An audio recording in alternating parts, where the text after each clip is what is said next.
Hello दोस्तों, अगर आप आईएएस या आईपीएस बनना चाहते हैं तो उसके लिए यूपीएससी एग्ज़ाम को क्रैक करना पड़ता है। तो यूपीएससी एग्ज़ाम में जो प्रीलिम्स का पेपर होता है, आज हम उसके सिलेबस की बात करते हैं।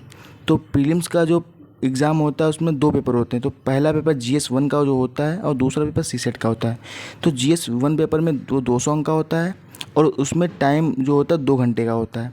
तो सबसे पहले उसमें राष्ट्रीय और अंतर्राष्ट्रीय महत्व की सामयिक घटनाएं, मतलब जो करंट अफेयर होता है उससे रिलेटेड क्वेश्चन पूछे जाते हैं। दूसरे नंबर पर जो भारत का इतिहास होता है, भारतीय राष्ट्रीय आंदोलन होते हैं। तो इसका मतलब शॉर्ट फॉर्म में बोलेंगे तो जो हिस्ट्री होती है, आप हिस्ट्री का पोर्शन आपको प्रिपेयर करना पड़ता है, मतलब इसमें वर्ल्ड हिस्ट्री नहीं होती है। भारत में विश्व का भूगोल होता है, जियोग्राफी मतलब होती है।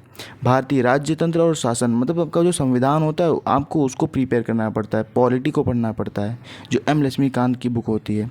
और इसके साथ साथ हमको एनसीईआरटी बुक्स फॉलो करनी पड़ती हैं। फिर होता है आर्थिक और सामाजिक विकास।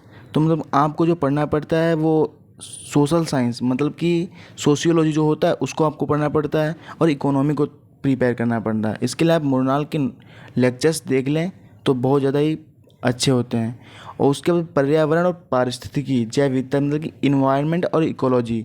फिर लास्ट नंबर पर है सामान्य विज्ञान। आप जिस भी स्टेट से हों उसी से संबंधित आपसे इससे क्वेश्चन पूछे जाएंगे और भी क्वेश्चंस के बारे में पूछे जाते हैं। तो आपको ये यूपीएससी की तैयारी प्रीलिम्स के जो जीएस 1 का होता है इसे ध्यान में रखकर करनी चाहिए। ये बहुत ज़्यादा ही यूपीएससी एग्ज़ाम में लाभदायक होता है।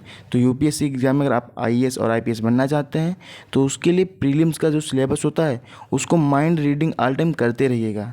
तो इसी वीडियो के साथ अगर आप सीसेट का भी जानना चाहते हैं तो नेक्स्ट वीडियो ज़रूर देखें।